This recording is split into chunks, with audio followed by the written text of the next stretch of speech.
This show was taped in front of a quarantine audience in Boston's friendliest neighborhood known as Bellevue Valley, in the shadows of Bellevue Hill.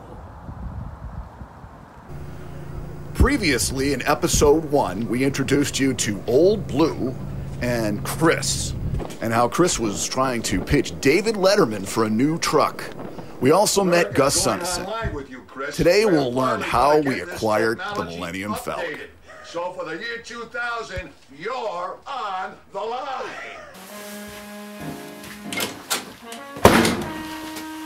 Oh, hey everybody, how we doing tonight? It's Chris Huff here. It's Monday night. It's April 6th. It's 4/6. It's 4/6, and I'm 4/7. It's also the 97th day of the year, and the moon will be full tomorrow, but it looks pretty full tonight. It's just past 9 o'clock. We're here in the studio, the garage studio. Before we get into anything, I just want to thank everybody for tuning in. That was a lot of fun last week. I know it was a little bit longer than we thought, but I had to show you that I was really pitching Dave. Now, I don't know how your week is going, but we're in the 4th week of this here for all of us here in Boston. And the mayor has now issued a curfew for 9 o'clock, and we all must wear masks. And so the social distancing is getting, further apart. There's also, in the grocery stores, anxiety continues to, increase. And it's tough out there. They got the plexiglass up now, and people are wearing masks and gloves. And it's a very anxious time. I try not to go there too often. But I did think, shoplifters, especially shoplifters without masks on, they seem to be doing pretty well right now. I don't know. No one's going to get anywhere near those people, okay? Now, to follow up, last week's episode was the first time we ever did this. We got a lot of viewership.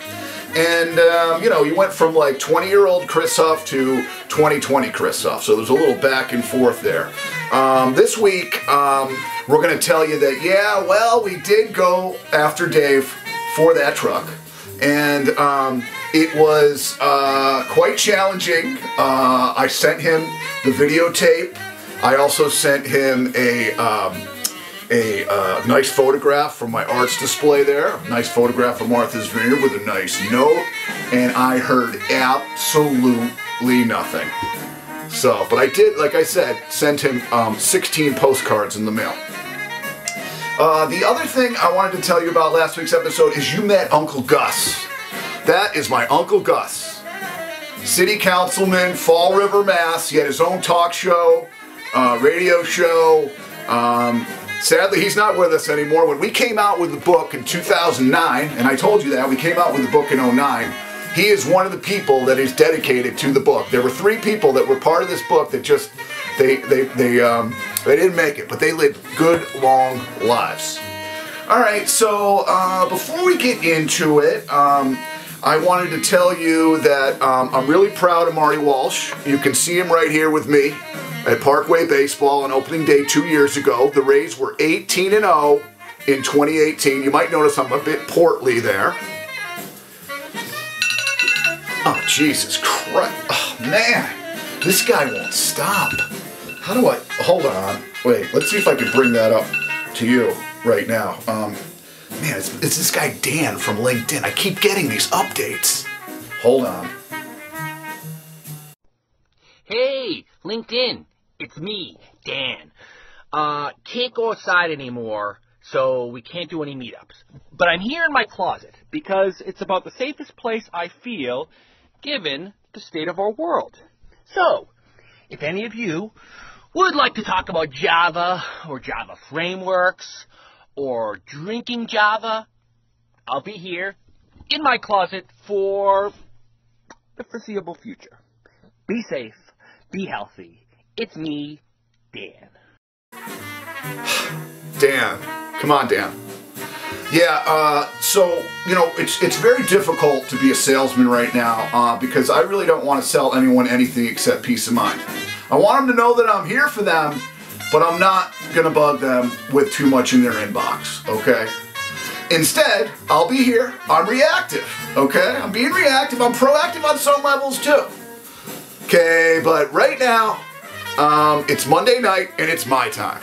All right, so let's get back to it. This is my show. It's the second week, and in this episode, we are going to see how we acquired the Millennium Phalcon. All right? And it didn't happen with David Letterman. It happened with about 20 days to go. Now, when you saw that last episode, there were about 50 days to go.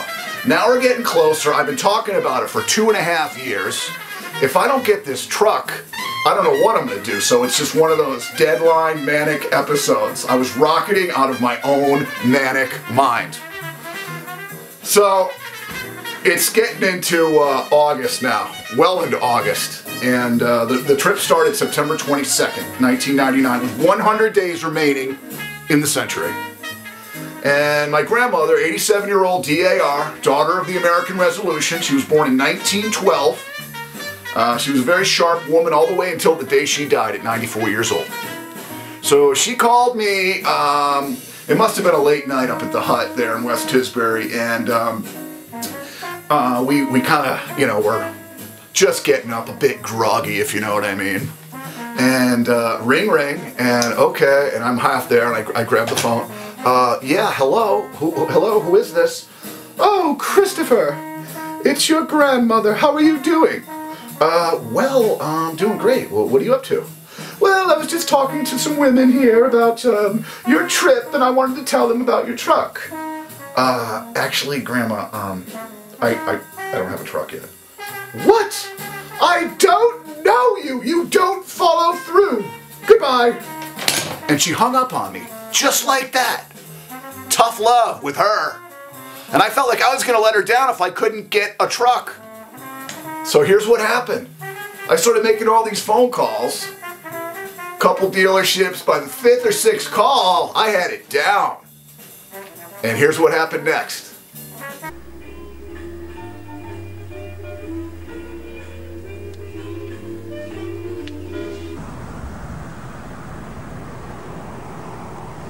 We're outside the Tom Thurkey dealership right now. We're about to negotiate the Millennium Phalcon.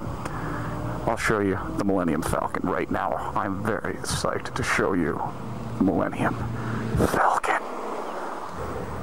This is the Millennium Phalcon. Today is day 115. I have been working, I've been dreaming about this vehicle. I've seen it in my brain so many times. We almost had to take Old Blue. But you know what?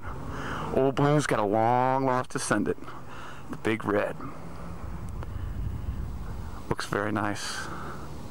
I'm very excited. I cannot wait to talk and negotiate. I came over today. Here we are. It's nice. It's real nice. Now, obviously, it was very exciting for me to get the Millennium Phalcon. And in fact, they were calling it the Millennium Phalcon too. So we acquired the Millennium Phalcon, and then the trip begins. And that's pretty much this episode. And why is that thing going off again? Jesus, will you stop doing that? Hey guys, I'm at the Java users group, and just want to let you know it's a really great event. I've met a lot of great people. The bathrooms are clean. I feel very comfortable doing number 2 while I'm here.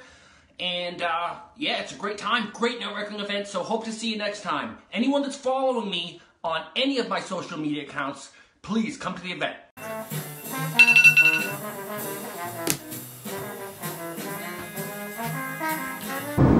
Tim's got the laptop for us, and I mentioned earlier we just signed the car. We're going to see the USA in a Flurkey Chevrolet. Pretty pumped up about it. It's, I think I showed it to you, but I'll describe it. I haven't really got it all figured out myself. I believe that thing's going to be filmed like you wouldn't believe. It's an extended cab. It's got a cool seat. It's got 5 speeds to fulfill all my needs. It's the long descendant of Old Blue. I haven't decided if I'm going to name it fully the Millennium Phalcon, because it was always Project Millennium Phalcon.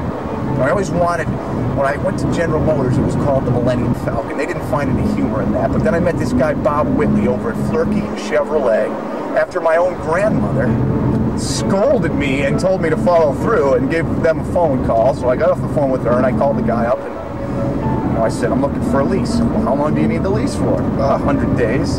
What the hell do you need a lease for 100 days? How many miles do you think you're going to put on it? Oh, about 20, 25,000 miles. The guy starts getting pissed at me like, what the hell do you need it for, Chris? And I started telling him, and an hour later, you know, I sent him the story of Little Blue.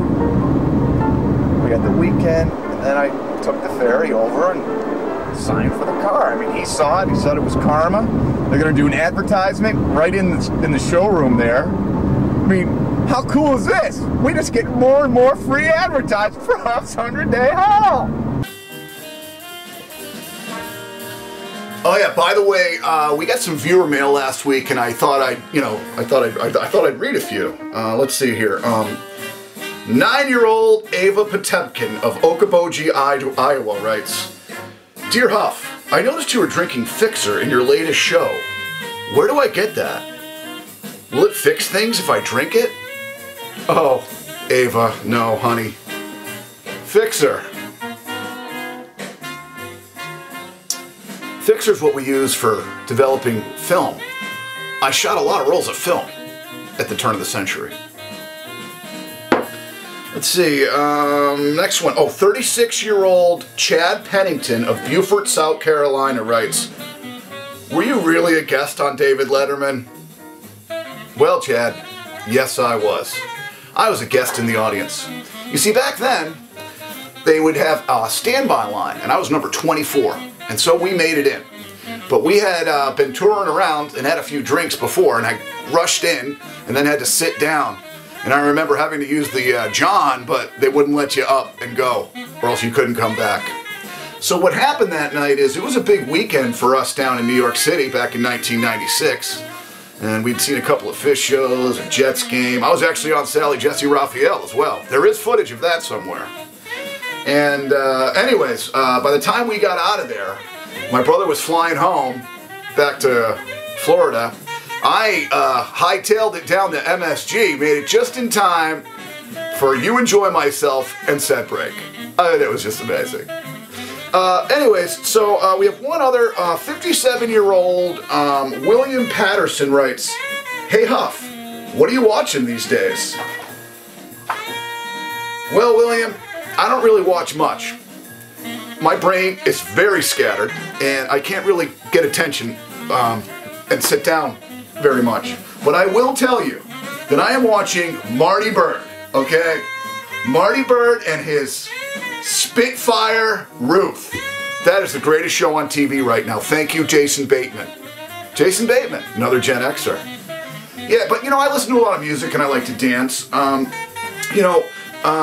My friends and I, we actually we get together on Tuesday nights and we pass around a recipe and then we bake it and then we watch a movie. It's dinner and a movie. That's what I do on Tuesday nights. Also, I think one of the greatest people on the planet, especially because he's in our class, the class of late 80s, is Beck. Beck, thank you so much for your latest album, Hyperlife. That song, Uneventful Days, is amazing. It seems like you've been a soothsayer my whole life, and I'm not kidding you. During the 100-Day Haul, this was the theme album for quite some time. Well, alright, thank you so much, guys, for tuning in. Tune in next week because, like I said, today is the 97th day of the year, and that was a very pivotal point in my brain and in my generation.